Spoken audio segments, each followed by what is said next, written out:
Hi, my name is Myra Tanksley, and I am recording this on May the 26th, 2014. And I have a YouTube channel that will give you a backdrop of who I am and what's going on in me and my autistic son's life. He's 21 years old, and unfortunately, he's illegally committed to a state of Ohio intermediate care facility for the mentally retarded here in Columbus, Ohio. It's operated by the Ohio Department of Developmental Disabilities, and he's been abused in all different kind of ways, neglected, subjected to cruel and unusual punishment. He's not allowed to have phone calls with me. Our visits are only once a week for 60 minutes, and that includes on holidays. On Christmas, I only got to spend an hour with my son. The courts that put him there has ignored his abuse and neglect and cruelty. The state of Ohio has ignored it, but that's not surprising because it is a state of Ohio facility and they protect their own. He has a corrupt limited guardian, which is an attorney that was appointed by the Probate Court of Franklin County, Ohio. She has ignored his abuse and neglect. Everybody has been informed. All these people have been informed by me, his mother, about how he has been treated. All this has been going on for about a year and a half now. I do have a Facebook page that shows some of the abuse and neglect and cruelty that my son has been subjected to and been suffering for almost a year and a half. The title of the Facebook page is The Abuse and Neglect of Autistic Marquise Tanksley by the Government, and it will explain a lot of things and probably answer a lot of the questions that you might have. But this audio video is about the corrupt limited guardian who happens to be a lying attorney, because she lied on me to the court, and I proved that in one of the audio videos in my YouTube channel. Her name is Erin Sanford, and on this audio tape you will hear her say that personally she cannot handle a mental health caseload, which is significant to me and should be significant to anybody that's concerned about wards and guardians. Because if she can't handle a mental health caseload, how in the world is she going to handle a developmental disability caseload? And I believe that, and my son being autistic, I believe that autism spectrum disorders and besides the other DD conditions are more complex than a mental health caseload. If they're not more complex, they're just as complex.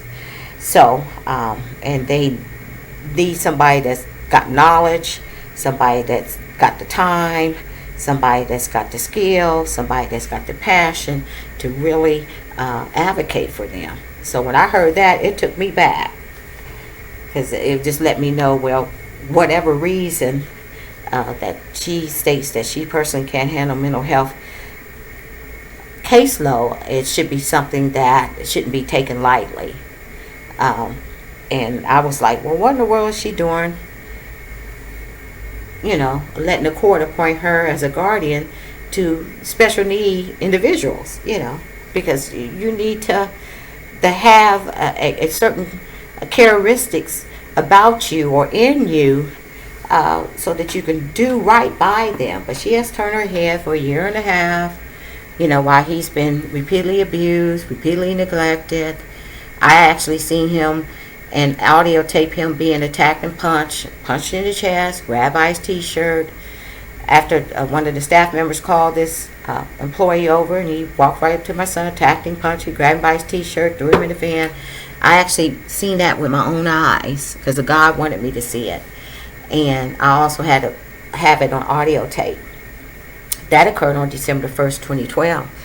And it is now in the YouTube channel, so you can actually hear the attack. And I told her about it. Like the first day I met her, I told her about it. And I hadn't put it out on YouTube yet. And I also, you know, have told her about all the other stuff that's been going on with my son, that he's been abused. And then I said, well, I'm going to just make a Facebook page.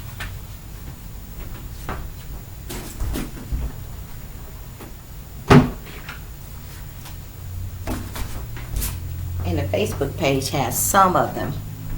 It doesn't have everything, but it has some of the abuse and neglect. And it has documents, it has pictures, it has some audio videos on it as well. So I can prove and have proven that, you know, I'm not just full of hot air. That these things are occurring. And hopefully,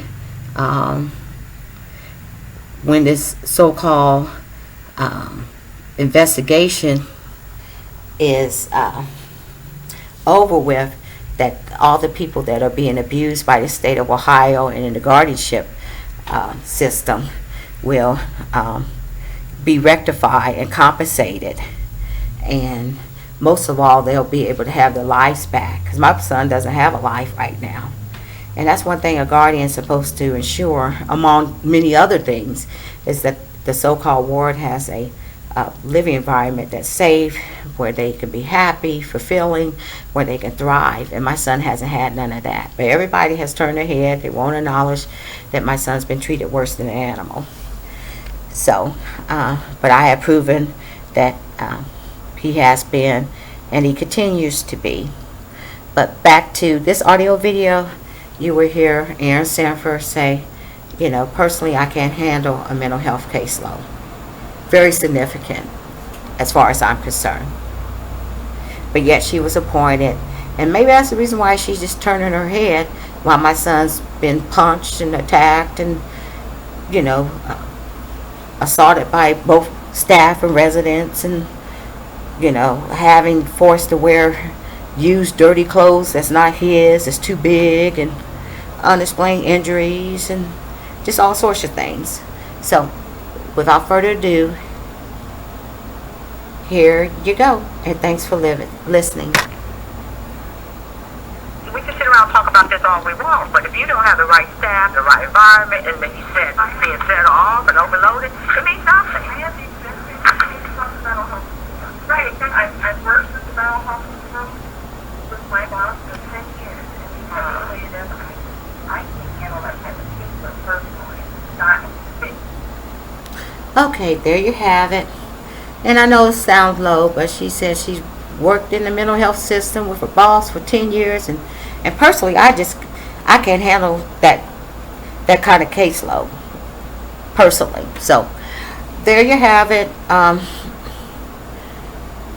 And she was telling that to me and another corrupt attorney, and I won't go into why I say this attorney is corrupt. And like I said, I was taken back. I said, well, I don't, you know. And I just remember her saying it. I didn't go tit for tat with her because our conversation was civil.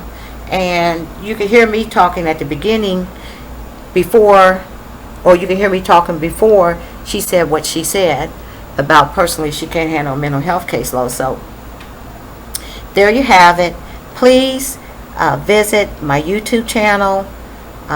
There is a video or audio video of this same corrupt attorney lying to me to probate court, and me exposing it and proving it that she did lie. There is my Facebook page that shows some of the abuse and neglect and cruelty that my son is enduring at this state facility. Once again, the title of the Facebook page is The Abuse and Neglect of Autistic Marquise Tainsley by the Government. The Columbus Dispatch, the local newspaper here in Columbus, Ohio, just did a 5-part series last week on guardianship abuse and neglect, how probate court and the court officials ignore what the abuse and neglect and the exploitation of these wards, and how a lot of the court-appointed attorneys are just, you know, just neglecting them. So here is the audio video that I promised that shows that my son has a corrupt limited guardian that really shouldn't be a guardian at all. Because if you can't believe personally handle a mental health caseload, then you really probably can handle a developmental disability caseload. Because some autistic, since my son is autistic, some people that are have autism do have some dual diagnosis. They might have anxiety disorders, or some other type of disorders that go along with the autism.